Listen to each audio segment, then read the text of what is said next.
going on? Nothing much. How are you, Aaron Collins? Oh, just taking it one step at a time. Good. I'm here with Christina. She says hello as well. Hello, hello, hello. Hello. Hey, I just recently saw your video where you were talking about 50,000 people. Are those people dropping things off, or is it you guys are now serving 50,000 people?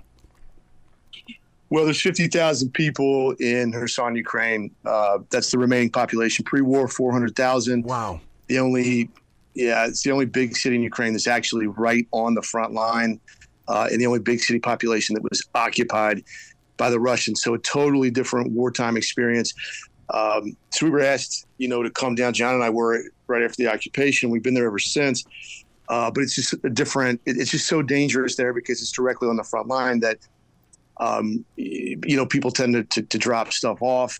That model doesn't work for a population of 50,000.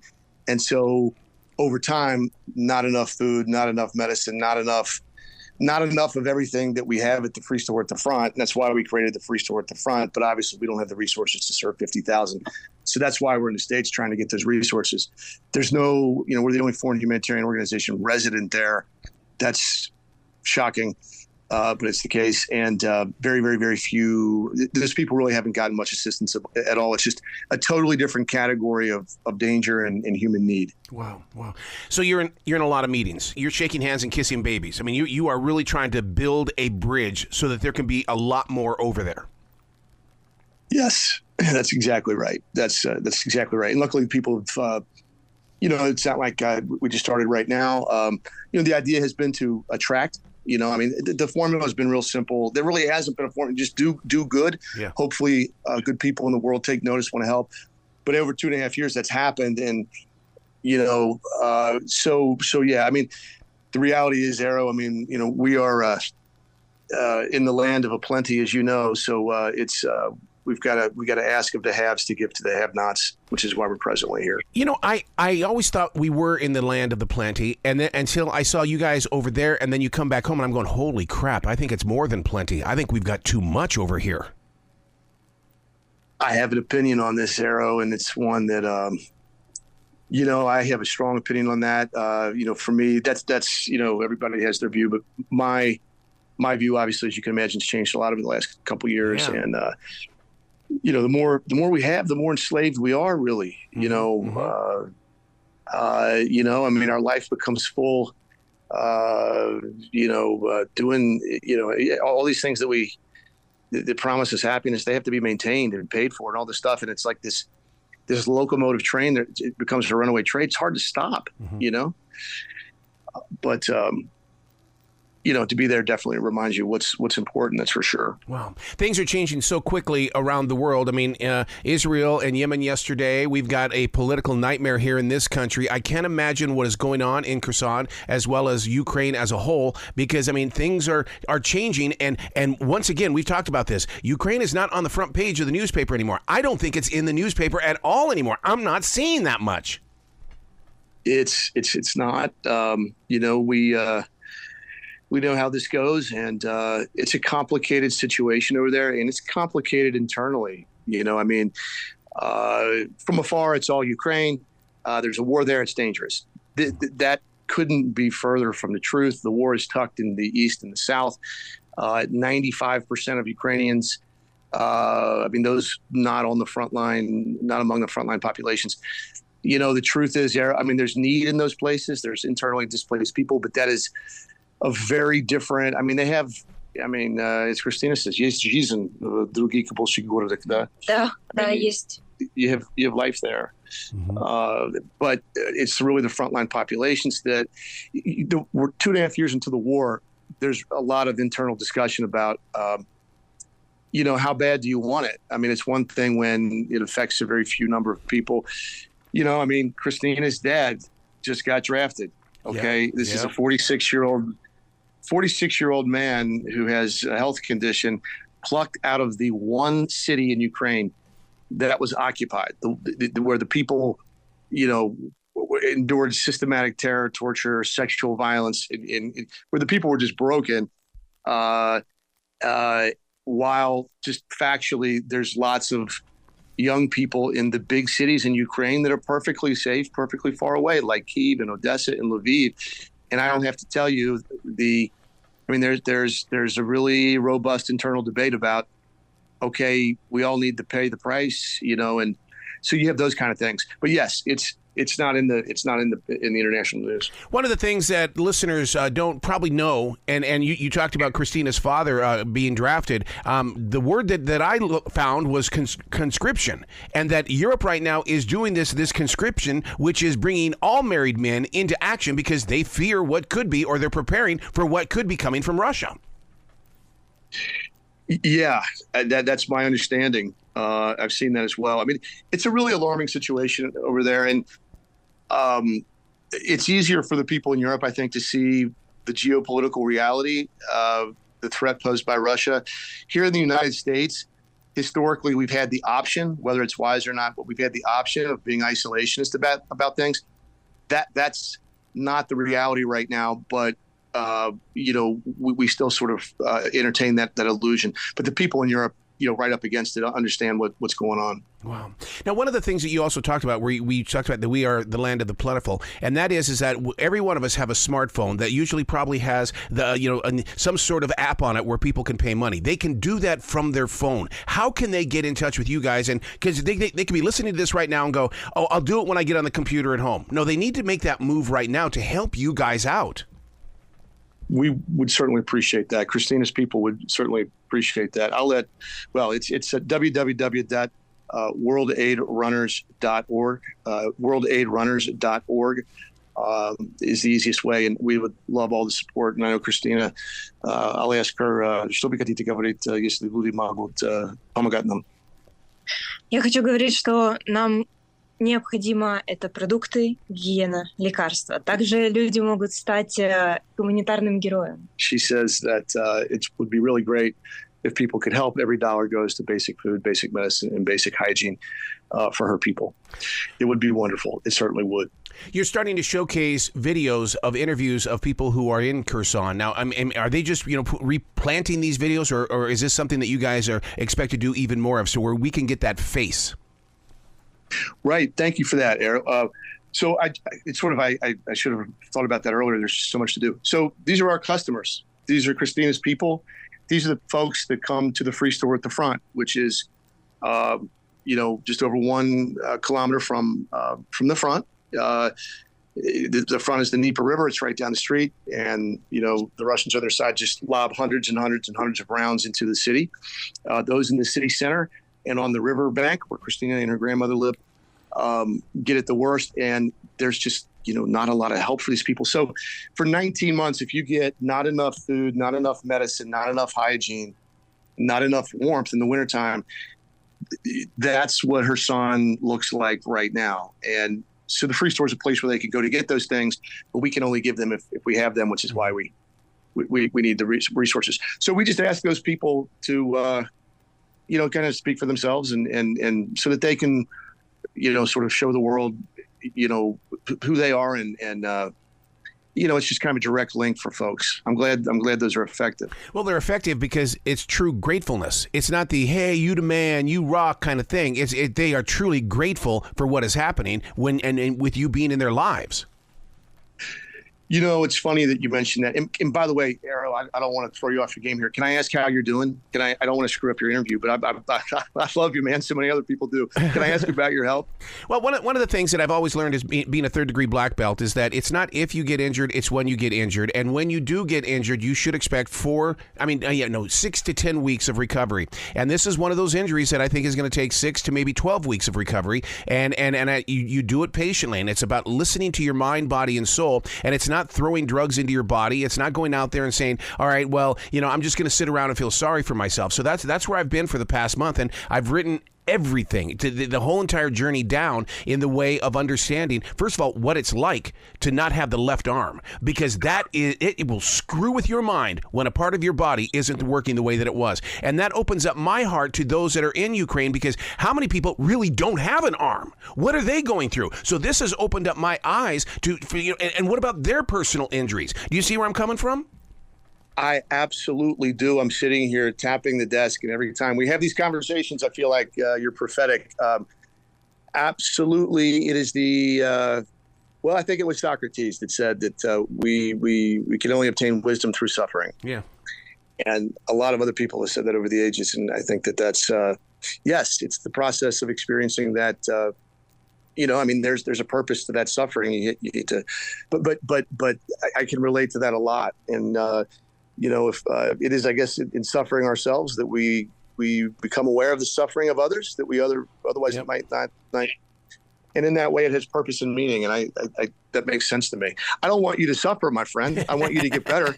You're important to a lot of people. Your message is really rare and really powerful. And I think there's a lot of people out there like me that draw. It's sustenance. You need to have that hope. You need to have good people saying good things, and the power of that is really powerful, way more than you think. So anyway, I wish you a speedy recovery. Thank you. And I think one of the biggest culture shocks of this whole thing is that even though I'm right-handed, everything that I do is from the left side. So when the injury happened, I couldn't turn and use my left side. So I had to shift this entire studio to the right side. Now, if it's never been there before, imagine going through that. And so once again, take it back to Ukraine. When you have this home in Ukraine and all of a sudden you don't have a home and you're trying to find a roof, you understand what I mean? All of a sudden the changes around you are lessons in life.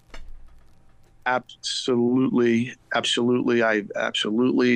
Christina, thanks me all the time, or thanks us, for the things that we've done. And I've said, look, man, you guys gave me the secret to life. The people of Kherson gave me the secret to life. We give them packets of food and medicine and hygiene. I think I got the better end of the deal. I will never be able to repay the debt of gratitude that I have to the people of Ukraine on the whole, but most especially the people of Kherson, because the people of Kherson, really, honestly, these are the folks that have suffered by any standard the most. This is the largest collection of civilians living on the front line anywhere in Ukraine. 50,000 people that have no analog in Ukraine, even amongst their own, the rest of their countrymen. The only big city where the Russians occupied, the Russians occupied for 9 months, and then the only city on the front line, hundreds of shells, falling amongst them, and by far the worst humanitarian situation. And they've really gotten the most minimal assistance, and that is starting to show. It's a real lesson in being there. Christina, it's really the first time that we've been able to talk. We're not in danger. Это первый раз, что мы можем разговаривать, да? Да. В безопасности, тихо, спокойно, можно нормально поговорить. She says we can actually have a conversation. There's safety here in America. She loves it. How do you guys deal with PTSD, though? Because, I mean, even a backfire from a car, that has got to freak the two of you out.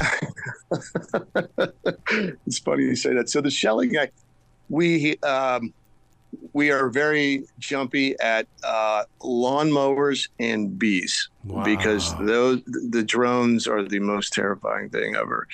And that's, those are near the front. And her son's on the front. So we joke about that all the time. If we hear a bee, we'll both kind of scatter. Now, what is Christina learning being a student? Because, every day that I see, the videos and things like that, I know that she's taking all of this information in, and she's going to go back home and she's going to teach people about how to survive on this side as well. I can't imagine the knowledge that she's getting right now. Yeah. I'll ask, здесь вы США каждый день вы можете узнать, что узнаешь, если что-то. О том, насколько добрые люди. She said she learns about good people. Yep. Которые могут помогать, поддерживать. She said she learns that there's good people in the world, and that's where hope comes from. Дарить надежду на жизнь. And yeah, I'll be honest, Arrow, she's taught me. I think she teaches us way more than the most important things, Christina is the teacher. We're the student. I don't know what I could possibly teach her that could compare it to the lesson in valor, bravery. This is at the time she was 22, 21 when the Russians, this is Christina's recent history. 21 years old. The Russians come across the river and occupy her city, her hometown, the only place occupied by the Russians. She's 21 years old at the time. She turns 22 right after the liberation of the city. Everybody's excited about the liberation of the city, but wait, the Russians go right down the street and across the river and begin just shelling the civilian population. 400,000 people in a concentrated area every day. That is most unexpected. She turns 22. 6 months later, she gets the business card of This American here, because we're the only, she had nowhere else to turn. So she turned to the only foreign humanitarian organization in, this place. And thus began a beautiful friendship, which would have her coming aboard the team. She makes the decision to work with the Americans. We're targets there. That's Biden. And we're going in every day. You're doing humanitarian work. You're going into the most dangerous places, doing the most dangerous things, because that's where the people need the help. And it's in a place where 90% of the people have left, which is a good decision.